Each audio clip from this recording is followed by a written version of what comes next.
Hello everyone, welcome back to Nepal online school. स्वागत छ हजुरहरुलाई class 7 को म्याथमेटिक्स को क्लासमा।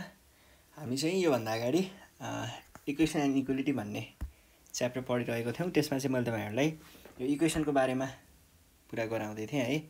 हामीले सल्भ भन्ने एउटा क्वेशन जसमा चाहिँ हामीले x को भ्यालु पत्ता लगाउनु पर्ने थियो। लिनियर इक्वेसनहरु हो यिनीहरु चाहिँ। यसको चाहिँ हामीले प्रब्लमहरु सल्भ गरिरहेको थियौं है। मैले तपाईहरुलाई यो भन्दा अगाडि चाहिँ क्वेशन नम्बर G सम्म सल्भ गराएको थिएँ 1 को। अब हामी क्वेशन नम्बर H देखि सुरु गर्छौं है। 1 - 2 2x + 1 छ। 1 - x - 1 छ। यसमा चाहिँ के हुने भयो त? or 1 - 2 - 4x - 2 1 - x + 1 multiply sign rule गरेको हो। यो भनेको कति हुन्छ? -1 - 4x = 1 र 1 2 - x। यो 4x लाई यता लगाउँ, यो 2 लाई यता ल्याउँ। और कति भयो त यो भनेको?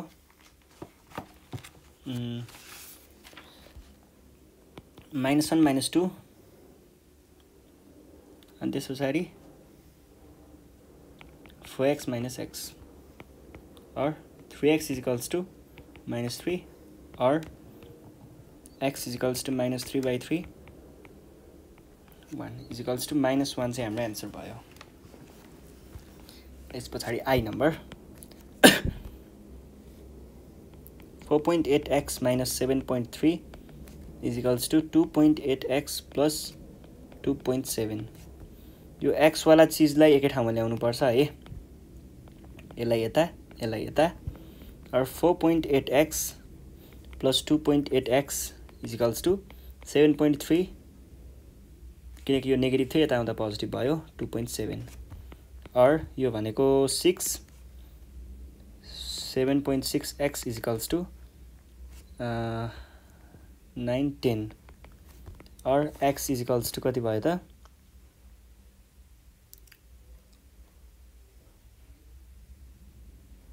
एकछिन है।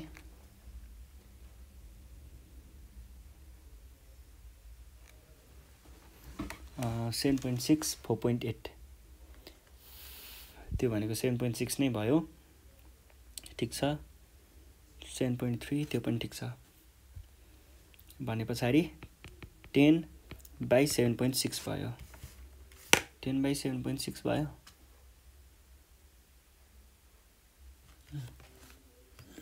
10/7.6 भनेको कति हुन्छ? एकछिन एकचोटी फेरि गरौँ यसलाई। 4.8x - 2.8x ठीक ल अब चाहिँ मिल्छ। और यो भनेको 2x = 10 और x = 5 है। ल J नम्बर 3.6x - 6.1 = 5.9 - 2.4x और 3.6x यसलाई यता ल्याउँ प्लस 2.4x हुन्छ। यसलाई यता ल्याउँ 5.9 + 6.1 और 6x = 12 और x = 12/6 2 हाम्रो आन्सर भयो है। ल यस्तो खालको सकियो है। अब क्वेशन नम्बर 2 तिर जाउँ। सल्भ भनेको छ, यसमा नि त्यही हो, x को भ्यालु निकाल्ने हो। a मा छ x/2 = 4। x लाई एक्लै बनाउनु पर्ने हो, यतापट्टि लगाउँ, क्रस मल्टिप्लिकेसन हुन्छ। मैले यो कसरी हुन्छ भन्ने कुरा तपाईहरुलाई भनिसकेको छु है। x लाई एक्लै बनाउन पर्छ। डिभिजन छ भने इक्वल्स टु काटेर अर्को साइडमा जाँदाखेरि मल्टिप्लिकेसन हुन्छ। त्यसपछि अब क्वेशन नम्बर B 3x/4 = 6। पहिला सुरुमा यो 4 लाई यता मल्टिप्लाई गर्ने। अब यो 3 लाई तल ल्याउने। 3 × 2 2 × 4 is 8 सकियो। C नम्बर 2x/5 = -2 और 2x = -2 × 5 यो 5 लाई यता। अब यो 2 लाई तल ल्याउने और x = -1 टाइम्स 5 भनेको -5 लेखौँ न सिधै -5 है। ल नेक्स्ट क्वेसन छ question number D. x/3 is equals to 1/3। सिधै यो 3 लाई यता मल्टिप्लाई गर्ने और x is equals to 3/3 is equals to 1। E number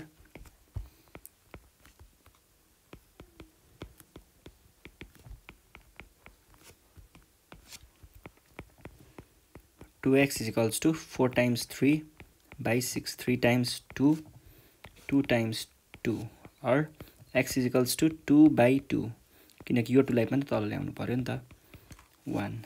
ई को पनि सकियो। F number x - 1/4 is equals to 3। यो 4 लाई यता मल्टिप्लाई गर्ने x - 1 is equals to 4 times 3 x - 1 is equals to 12।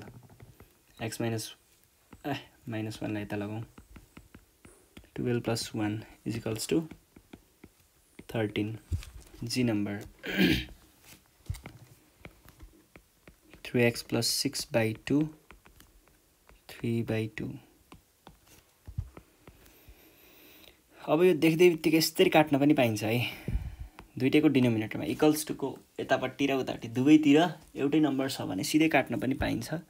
मैले किन सिधै काट्न पनि किन पाइन्छ यो भनेको 3x + 6 नै इक्वल्स टु 3 नै पनि हुन्छ। किन भन्दैछु भन्दाखेरि 3x + 6/2 इज इक्वल्स टु 3/2 भयो भने नि अब मैले यो 2 लाई यतापट्टि लगाउँला यो भनेको 3x + 6 इक्वल्स टु 3 टाइम्स 2/2 नै होला। यो काटुला फेरि 3 नै आउला। यत्रो स्टेप गर्नुभन्दा म सिधै लेख्छु हैन। अब यहाँबाट 3 कमन लियो भने x + 6 x + 2 होला। अब के होला मैले यो 3 लाई तलपट्टि लगाउँला 3/3 हुन्छ। यो काटिन्छ 1 आउँछ और x इज इक्वल्स टु 1 - 2 होला -1 हाम्रो आन्सर होला। सकियो। ल next question number GH x + 2/2 is equals to x - 1/3 or x + 2 times 3 is equals to x - 1 times 2 multiply गरेको दुवैतिर और 3x 6 2x 2 3x यता यो यता 3x - 2x is equals to -2 - 6 x is equals to -8। केही छ र बाँकी आई नम्बरमा छ। अब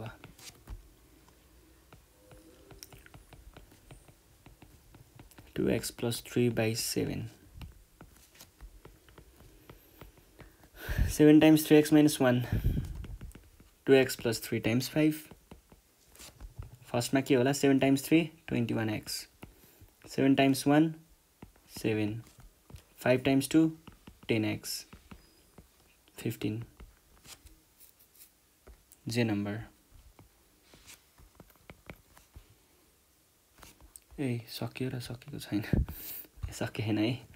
यसलाई यता लग्नु बाँकी छ 21 - x -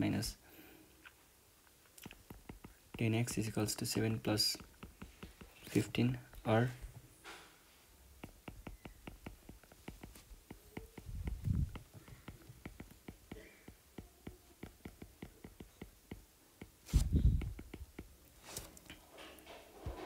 J number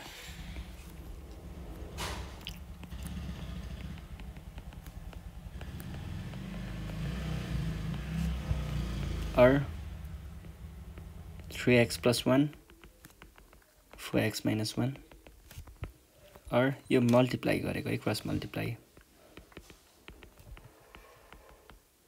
-4 or 4x लाई यो 3x लाई यता यो 4 लाई यता 4 -4 यता आउँदा +4 भयो 3 is equals to or 7 is equals to x 1x हुन्थ्यो x हैन x equals to 7 जे होस् कुरा त्यही नै हो। के नम्बरमा के भनेको छ 2/3x plus 1 plus 3 cross multiply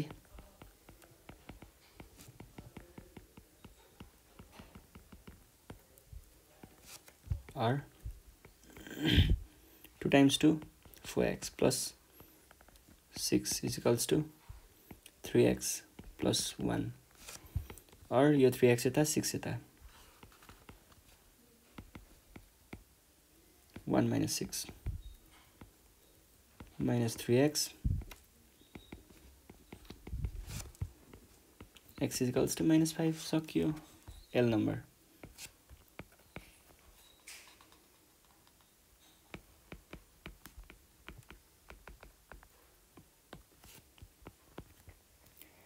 LCM लिनु पर्यो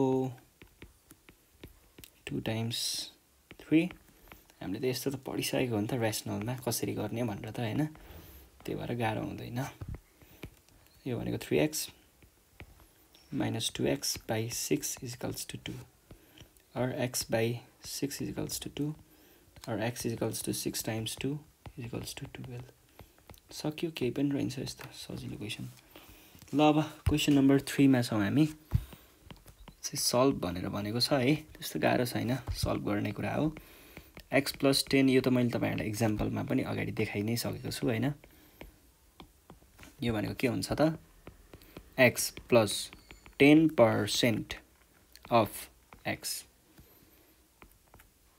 10 भयो is equals to 22 or x plus x by 10 is equals to 22 अब यहाँ एलसीएम लिने हुन्छ हैन त्यो भनेको x by 1 जस्तो हो एलसीएम लिँदाखेरि टाइम्स 10 गर्नु पर्यो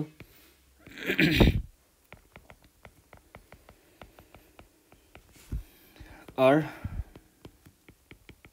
10x plus x by 10 is equals to 22 or 11x is equals to 220 or x is equals to 220 by 11 20 यो चाहिँ कसरी भयो भन्ने कुरा चाहिँ देखाउनु पर्छ है यो 10 10 भयो एकै ठाउँमा लेखे यसलाई क्रस मल्टिप्लाई गरे यहाँ आयो टाइम्स 10 भएर आको 22 टाइम्स 10 भएर अनि यसलाई मैले फेरि तलपट्टि ल्याएँ यहाँ आयो अनि कटाउँदा रिड्युस गर्दाखेरि आयो आन्सर 20 ल next question number B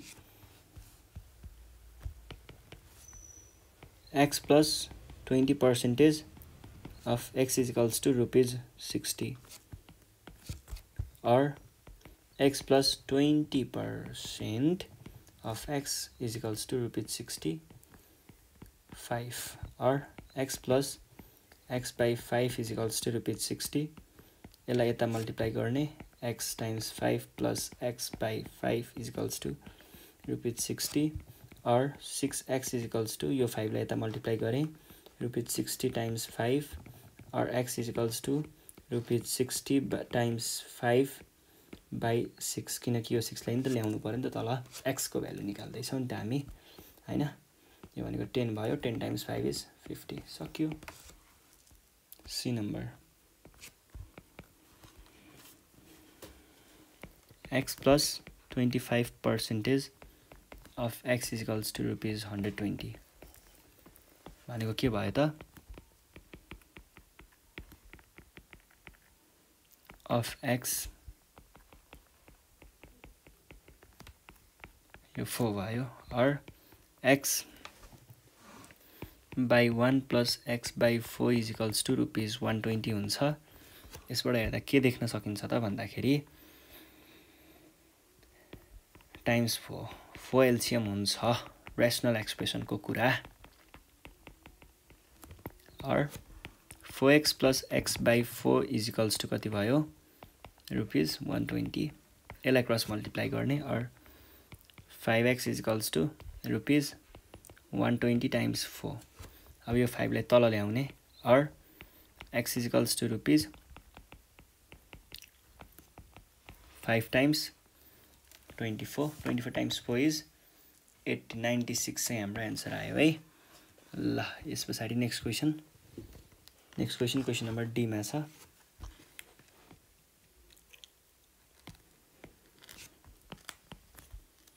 x minus 15% of x is equals to x minus 15% of x. 5 times 3, 5 times 20. Or 20 times x minus 3x by 20. यसलाई मल्टिप्लाई गर्ने प्रोसेस जुन एलसीएम को प्रोसेस थियो नि त्यो सबै मैले एकैचोटी गर्दिए हैन, धेरै झन्झट गरिन। ल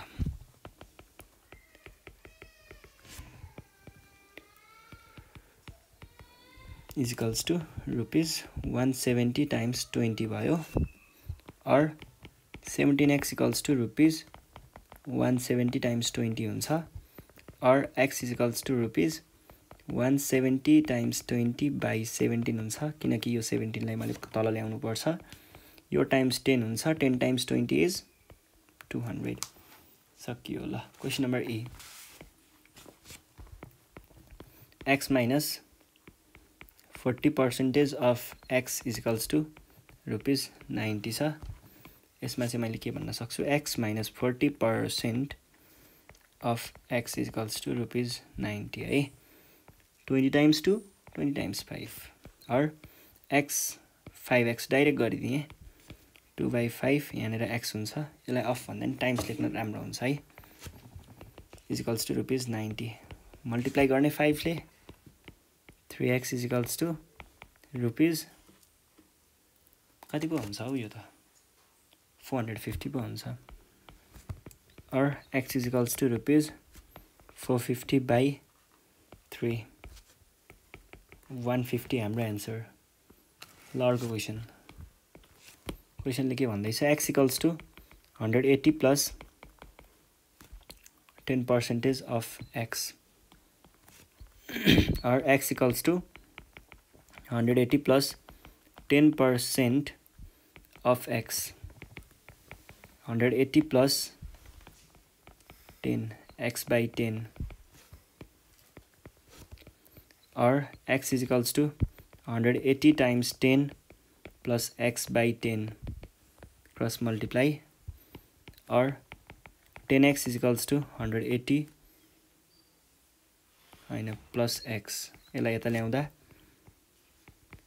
10x minus x equals to 1800, or 9x equals to 1800, or x equals to 1800 by 9 भनेको कति भयो, 200। कस्तो सजिलो हो, छिटो सकिने रहेछ। ल क्वेसन नम्बर एच मा x equals to 150 minus 20% of x, or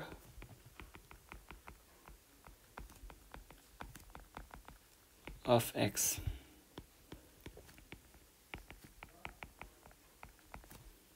1/5 times x, 150 times 5 minus x by 5 अनि यता x, cross multiply, or 5x equals to 750 minus x, यो यता आयो, or यो भनेको के भयो त, 5x plus x is equals to 750, or 6x is equals to 750, or x is equals to 750 by 6 भनेको 125, 125 हाम्रो x को भ्यालु रहेछ। ल अब एउटा क्वेसन छ, यो चाहिँ तपाईहरुलाई मैले होमवर्क दिए है। ल यो होमवर्क चाहिँ गर्नु होला, र आन्सर कति आउँछ तल कमेन्ट बक्समा लेख्न नबिर्सिनु होला है। र यति भन्दै आजको सेसनबाट चाहिँ नेपाल अनलाइन स्कुल बिदा माग्न चाहन्छ। हामी यो भन्दा नेक्स्ट सेसनमा चाहिँ एप्लिकेसन अफ इक्वेसन भन्ने कुरा यहाँनिर एउटा टपिक छ। खासमा यो भनेको चाहिँ हामीले कुनै एउटा न्युमेरिकल प्रब्लमलाई यस्तै इक्वेसनमा निकालेर इक्वेसन बनाएर अनि त्यसलाई सल्भ गर्ने, त्यसबाट खोजेको भ्यालु झिक्ने भन्ने हो हैन। त्यो कुराहरु चाहिँ हामी यो भन्दा नेक्स्ट सेसनमा सल्भ गर्ने छौं। त्यति बेलासम्मको लागि नेपाल अनलाइन स्कुललाई बिदा दिनु होला। Thank you.